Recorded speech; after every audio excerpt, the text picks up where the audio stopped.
os estados pêndulo, né, para quem está nos acompanhando, que conhece um pouquinho do sistema eleitoral americano, né, como o Christian explicou, tem a questão dos votos do colégio eleitoral, então tem alguns estados que não são historicamente, claramente, de um partido, votam a favor de um partido ou de outro, e é de olho nesses estados que os candidatos estão e ficam, principalmente num cenário tão apertado, já ficariam em outras eleições, mas num cenário desse, porque se levar alguns desses, ou a maioria desses, tende então a fechar a conta dos delegados lá na conta final.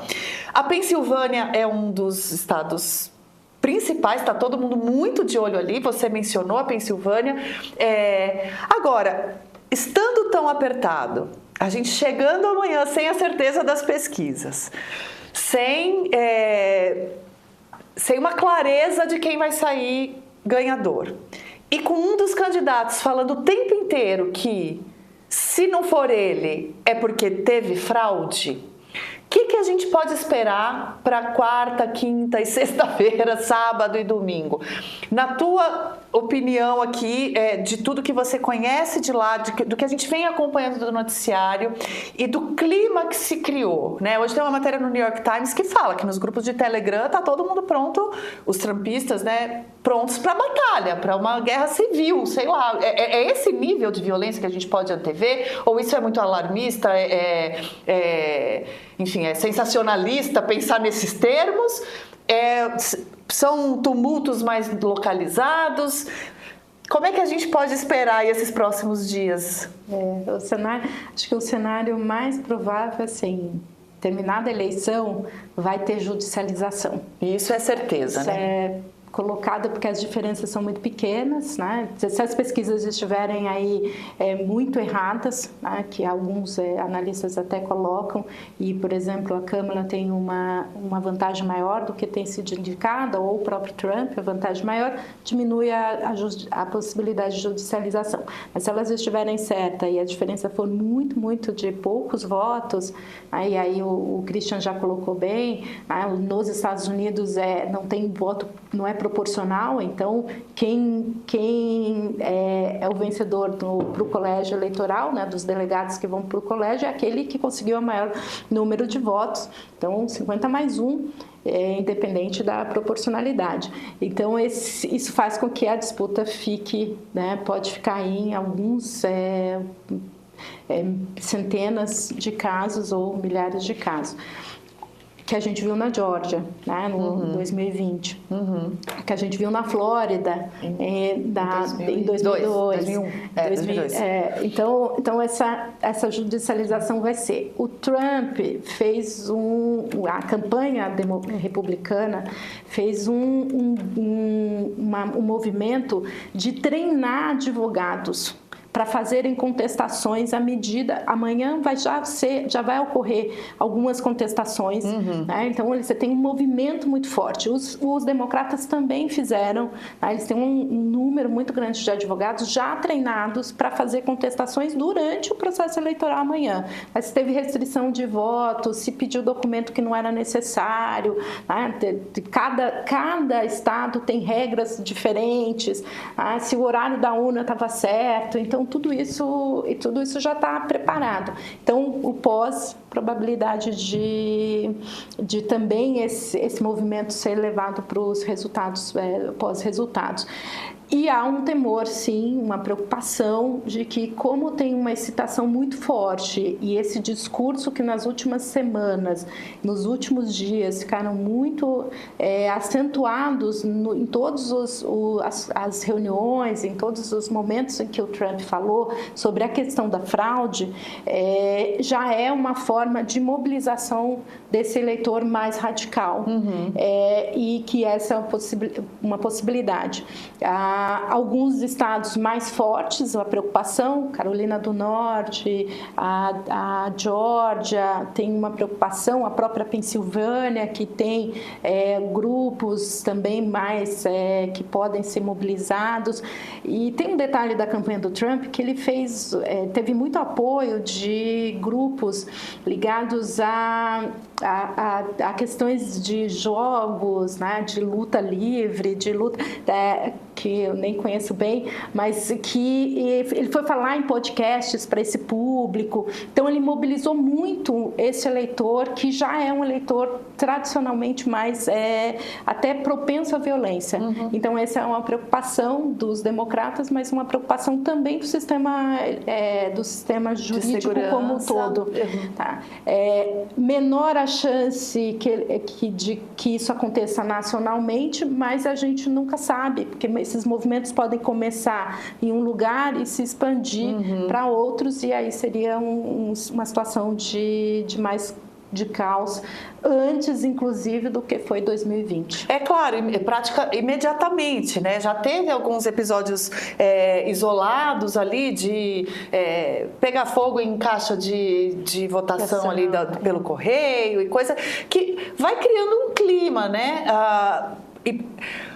Claro que a gente sabe que não é todo eleitor do Trump que estaria disposto a fazer baderna, a partir para um ato violento de contestação, mas se pequenos grupos, ainda que localmente, enfim, a gente sabe que tem perigos de contágio, né? Isso não estou fazendo botequismo, é uma coisa mesmo de pensar em comportamento mesmo, né? Vou até jogar para o Christian falar um pouco disso também, mas eu não estou querendo aqui levantar um alarmismo desnecessário, mas a gente sabe que quando tem um sentimento assim que vai sendo construído discurso a discurso, está se fazendo uma injustiça, está se construindo uma fraude e tal. A hora que chega uma sinalização de vamos partir para o ataque, isso tende a contagiar vários núcleos, né, professora? Esse que é o temor, né? Que isso possa sair desses núcleos que já são núcleos mais radicais e que contamine o eleitorado como um todo.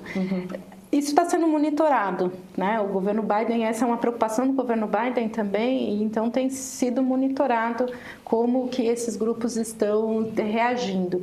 Agora, eles são grupos em que, assim, pode ser que surja, e aí, como é muito local, isso surja num estado, mas não em outros, que mobilize algumas vertentes, e são vertentes, acho que é importante para o telespectador, que são vertentes que são muito mais radicais mesmo, né, dentro da política americana.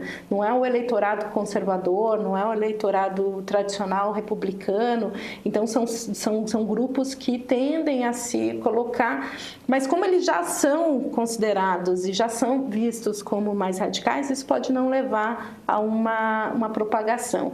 A grande estratégia do Trump é a estratégia jurídica, é contestar juridicamente e postergar ao máximo esse processo. A gente vai lembrar lá de 2020, você tem algumas datas importantes, né, em dezembro, aí depois em janeiro, antes que se assume, né, no 20 de janeiro, quando o novo eleito assume de fato. Então essa é a grande estratégia dele, que vai ser minar. Com isso, ele precisa do público mobilizado para ganhar força do ponto de vista jurídico. Perfeito. Bom, eu quero devolver lá para o Rio. Quem está aqui nos acompanhando sabe que a gente está nesse momento de estreia, né? Fizemos uma semana já de programa, estamos na nossa segunda semana e a gente está encontrando formas de conversar mais, de ser mais conversado Rio e São Paulo. Então, quero aproveitar aqui antes de devolver para o Rio, para a gente se despedir juntas aqui do Christian e da Luísa. Não sei se eles têm mais algumas perguntas para nós, aqui para a professora, algum comentário, mas se não, estou devolvendo a bola aí. Christian tem considerações aqui, né, Christian? Tem sim. Eu acho que vale a pena explicar um pouco exatamente isso que estava sendo falado antes. Eu não sei se nem todo nosso espectador sabe, né? A Justiça Eleitoral do Brasil foi criada em 1933. Quer dizer, uma justiça eleitoral que é nacional com uma legislação eleitoral que é nacional. Então, o que acontece? Você pode judicializar, mas assim, as regras são federais. Aqui você tem um juiz de primeira instância, você tem o TRE e você tem o TSE. O TSE tem uma jurisprudência e você aplica. Então, o processo de judicialização, a velocidade que aquilo acontece, as regras são relativamente simples, porque elas valem para o país inteiro. Nos Estados Unidos não existe justiça eleitoral e a legislação eleitoral não é nacional. Então, o que acontece? Cada um dos 50 estados tem uma legislação eleitoral diferente.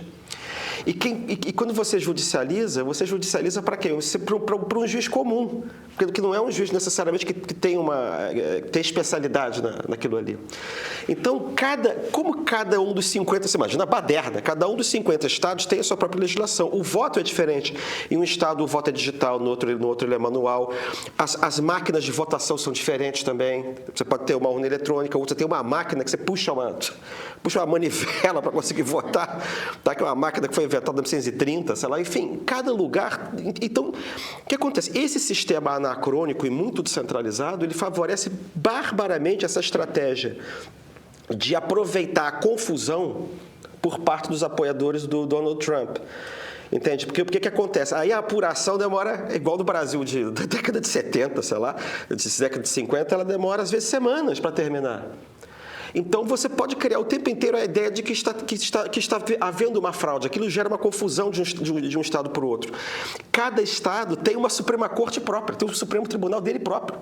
Então, esse modelo, né, ele favorece esse tipo de coisa e você instilar essa ideia da violência, a ideia de que você está sendo roubado, a ideia de que as instituições... Porque o Trump é um populista reacionário, então o que ele quer, na verdade, é instilar, é incutir o tempo inteiro desconfiança em relação às instituições. Que as instituições estão na mão de uma elite que quer roubar o governo do país daqueles a quem o país pertence legalmente, que são os setores tradicionais, ou são os setores brancos, é o trabalhador branco, é o patriarca, são os setores religiosos, entendeu? E você vai... Eles se sentem como se fossem donos do país e estão sendo roubados, né, por esses novos... por esses adventícios, né, pelos imigrantes ou pelas mulheres, né, enfim. Então, existe um contexto institucional que também é caótico e anacrônico que favorece essa estratégia, que no Brasil também não foi possível. Você vê, por exemplo, Bolsonaro perde a eleição e em 2, 3 horas, a gente apurou aqui no meio da eleição, em 2 horas e pouco já estava o Arthur Lira lá reconhecendo a derrota, todo mundo que reconheceu a derrota ali. A gente até abriu um champanhe, não sei se você lembra, mas... Então isso também faz com que o sistema americano fique muito suscetível de ser explorado por esse pessoal, entendeu? Por esse pessoal de tendência golpista.